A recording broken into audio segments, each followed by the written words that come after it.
শরীয়ত বিষয়টা, তালাকের বিষয়টাকে সহজ করছেন, কিন্তু আমরা সেটাকে কঠিন করে দিয়েছি। শরীয়ত কি করছেন? সহজ করছেন, আমরা সেটাকে কঠিন করে দিয়েছি। কিভাবে?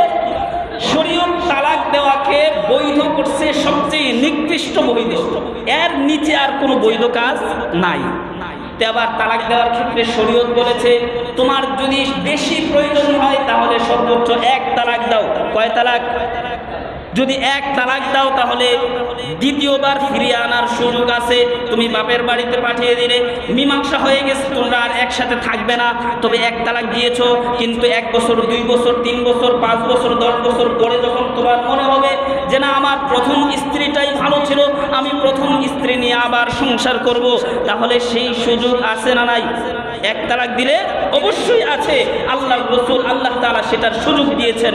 যদি তোমার বনিবনা না হয় স্ত্রীর সাথে, সর্বোচ্চ 1 তালাক দিবা। তাহলে তুমি যদি চাও 10 বছর 20 বছর পরে দ্বিতীয়বার আবার সেই স্ত্রীকে নিয়ে সংসার করার জন্য, সেই সুযোগ তোমার জন্য আছে।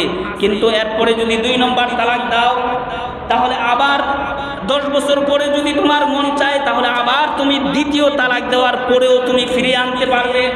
কিন্তু 3 নম্বর তালাক দেওয়ার পরে আর সুযোগ নাই। এটা শরীয়ত সুন্দরভাবে সাব্যস্ত করে দিয়েছে। সর্বোচ্চ 1টা দিবা তালাক, যদি তোমার মন চায় আবার খাওয়ার জন্য তুমি আনতে পারবে, বিবাহ করে আবার তুমি সংসার করতে পারবে।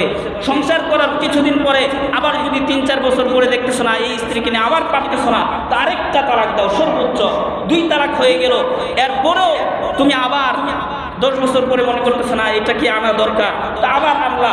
এরপর আবার তার সাথে ঝগড়া হয়েছে, তৃতীয়বার যদি তুমি তালাক দিয়ে দাও, তাহলে সেটা নিয়ে আর খাওয়ার সুযোগ নাই। এরপরেও যদি তুমি খাও, তাহলে এই ঘর থেকে স্ত্রীর সন্তান যত হবে সবগুলো হবে আওলাদুস জিনা বা জারজ সন্তান। এই জারজ সন্তানরাই দাজ্জালের অনুসারী হবে। এজন্য আমাদেরকে সাবধান থাকতে হবে, আমাদেরকে সাবধান থাকতে হবে।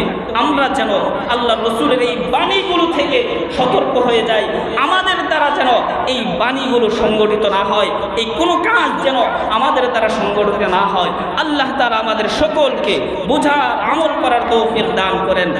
আমিন। ওয়া আখিরু দাওয়ানা আলহামদুলিল্লাহি রাব্বিল আলামিন।